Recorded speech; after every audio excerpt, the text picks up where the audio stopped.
Hello, c'est Greg. Dans cette vidéo, on va voir comment dépenser le moins possible pour obtenir votre permis.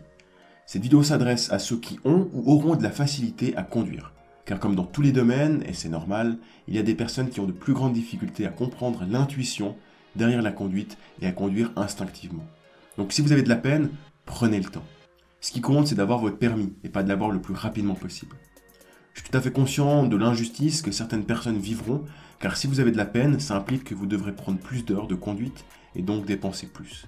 Mais je vais essayer de vous donner quelques tuyaux pour vous aider à dépenser le moins possible. La première chose que je peux vous conseiller, c'est de conduire avec un moniteur. Même si ça peut paraître contre-intuitif financièrement, dans les pays où les auto-écoles sont optionnelles, le fait de conduire avec un professionnel est le meilleur moyen d'apprendre et de prendre les bonnes habitudes dès le début.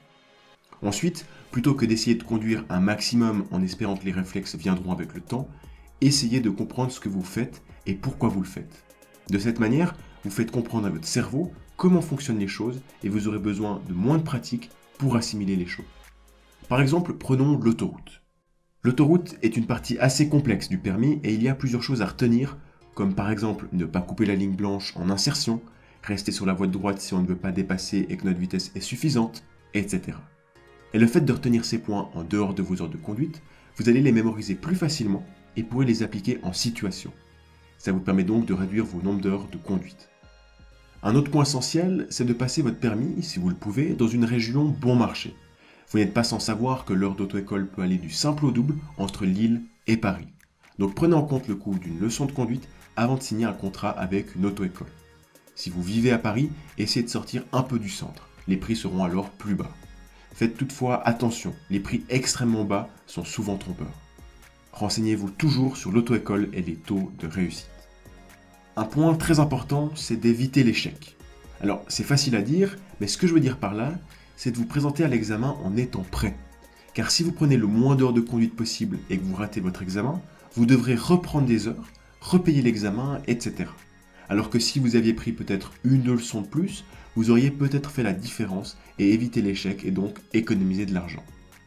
Une autre façon de réduire le coût de votre permis, c'est d'acheter des packs de formation. Si vous devez changer de moniteur au cours de votre préparation, le prix va naturellement augmenter. Alors que si vous avez pris un pack, un rabais est en général appliqué sur le prix standard. Enfin, pour les Français, passer votre permis en candidat libre ou avec la conduite accompagnée ou supervisée peut également être un moyen de réduire le coût de votre permis. Donc n'hésitez pas à aller de ce côté. Certaines aides de l'État peuvent aussi réduire le coût de votre permis. Je vous ai mis un lien en description.